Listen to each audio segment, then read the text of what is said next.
အားလုံးပဲမင်္ဂလာပါခင်ဗျာ PSA channel မှာကြိုဆိုပါရစေကျွန်တော်တို့ဒီနေ့ N3 6ကိုင်းလေးကိုအတူတူနားထောင်ပြီးတော့ကျွန်တော်သာလေ့လာကြအောင် Okay ပထမဆုံးအနေနဲ့ကျွန်တော်တို့2021ခုနှစ်လပိုင်းရဲ့မှာပါခဲ့တဲ့ GMB N3 6ကိုင်းလေးကိုပထမဆုံးနားထောင်အောင်နံပါတ်ကြီး1ရဲ့1ပေါ့နော်အဲ့ဒါကိုအတူတူနားထောင်အောင်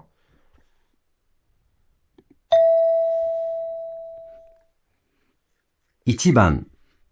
会社で男の人と女の人が話しています。女の人はどうやってドアを開けますか？佐藤さん、今日からお仕事をお願いすることになりました。よろしくお願いします。よろしくお願いします。まず、部屋の入り方を説明します。部屋の出入り口には安全のために鍵がかけてあり、関係者以外は入れないようになってます。はい。私たち社員は暗証番号を押すか、人差し指で機械に触れてドアを開けるんですが、佐藤さんはアルバイトですので、こちらのカードをお使いください。このカードを機械に入れると、ピーッと音が鳴ってドアが開きますので。はい。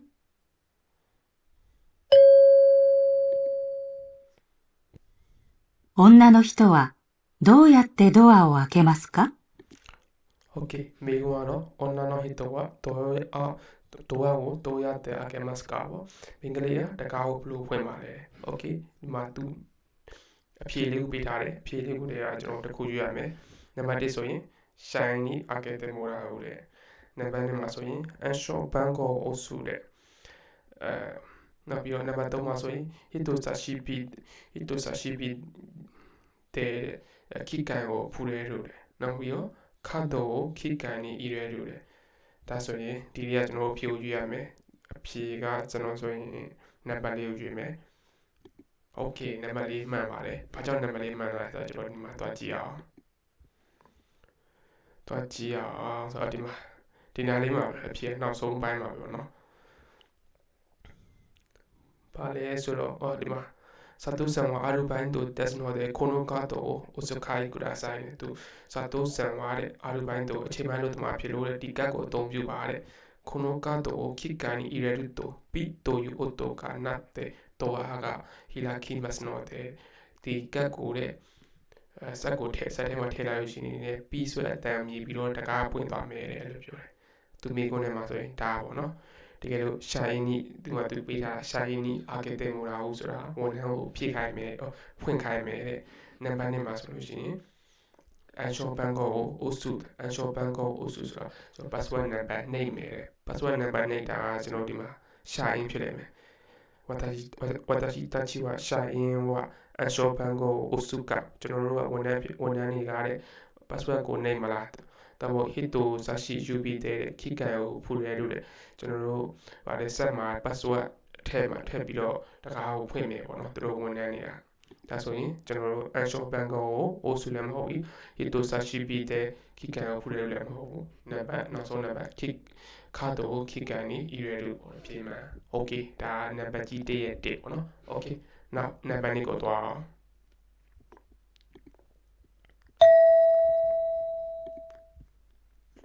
2番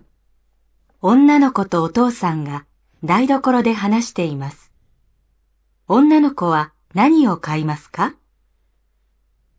今日のお昼、焼きそば？やったうん。材料は全部あるかなと。豚肉、そば、人参。あ、キャベツがない。買ってこようか？これからノートを買いに行くところだから。じゃあ、頼もうかな。あ、ちょっと待って。ここに白菜があるから、キャベツは買わなくてもいいよ。あ、そうだ。買い物に行くんだったら、ついでに卵を頼んでもいいかな。うん、わかった。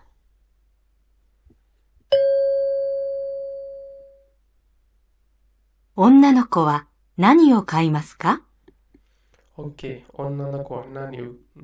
何を買いますかတဲ့ကျွန်တော်တို့မင်္ဂလိကဘာဝယ်မှာလဲဒီမှာသူအဖြေလေးကိုပေးထားတယ်အားရတခုရွေးမယ်နံပါတ်1မှာဆိုရင် capacity と豚肉နံပါတ်2မှာဆိုရင် capacity と卵နံပါတ်3မှာဆိုရင် not と白菜နံပါတ်4မှာဆိုရင် not と卵ဘယ်အဖြစ်မှာလဲဗီဒီယိုလေးခဏရက်ပြီးရွေးကြည့်လိုက်ပါကျွန်တော်ကတော့ နံပါတ်4ပဲပြပါမယ်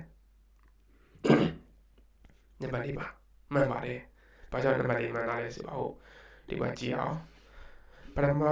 ဒီမှာပေါ့နော်ဒါအဖေနဲ့သမီးစကားပြောနေဒီနေ့ပါလဲဆိုတော့ခောက်ဆွဲပေါ့ယက်ခိဆိုပါ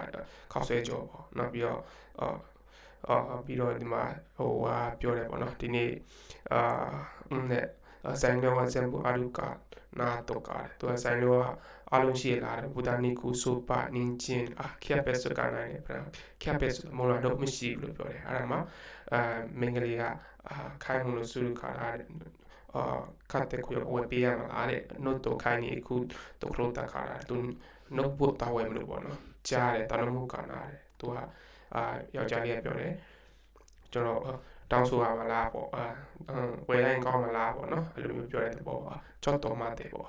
ခဏဆောင်ကိုနီဟာကုဆိုင်ကအားခါတာဟာကုဆိုင်ဆိုတာကျွန်တော်တရုတ်မှုန်ညင်းပေါ့နော်မုံလာတော့နည်းနည်းဆင်းတယ်ပေါ့နော်ဟာကုဆိုင်ကအားခါတာတဲ့အဲ့လိုမျိုးမုံလာတော့နည်းနည်းဆင်းတယ်တရုတ်မှုန်ညင်းရှိရကြအောင်လေキャベツが買わなくてもいいで。だそういうキャベツがモラロがモレやれる。モレやれる。ပထမသူモラロကိုဝယ်တောင်းမရှိဘူးဆိုတော့ကျွန်တော်တို့モラロဝယ်မယ်လို့ထင်တောင်းနိုင်မယ်ဒီနောက်မှာကျွန်တော်モラロမဝယ်လဲရတယ်လို့ပြောတယ်အဲ့ဒါသူပါထပ်မှာလေဆိုတာလေခိုင်းမလို့အကွန်တတ်တာလေဇီဝတောင်းမယ်ဆိုလို့ရှိရင်ဆွီဒန်နီဆိုတာတလက်စားလေပေါ့နော်တာမကောတန်လို့တဲ့ဘူးကနာဆွီဒန်နီဆိုတာပတ်တန်လေးရှိပါတော့ဆွီဒန်တလက်စားလေပေါ့ဇီဝတောင်းမယ်တလက်စားလေတာမကောတန်လို့တဲ့ဘူးကနာကျဥဝယ်လိုက်ကျဥတောင်းဆိုလိုက်ကျဥတောင်းဆိုလိုက်ရမှာလားပေါ့နော်အမင်းလည်းဝါခတ်တာနားလေပါပြီပေါ့နော်ဆိုတော့ကျွန်တော်မိကုံပါရေးမှာလဲသူကပထမက note တော့ဝယ်မယ်လို့ပြောတယ်နောက်ပြီးတာမကောတန်တဲ့မှုဤကန်ဟာဆိုဝါခတ်တာလို့ပြောတော့ note တော့ရဲ့တာမကောရေပေါ့နော်မင်းလေးဝယ်မှာက okay then အန်ဒရီချောကန်ရဲ့နံပါတ်ကြီး1ရဲ့တင်းတဲ့နေ့ပြီးတော့ပါပြီနောက်ထပ်3456ကိုလည်းလာပြီးတလဲစီတင်ပြပြီးတော့ပါတယ် okay အားလုံးပဲဆင်ပြေကြပါစေ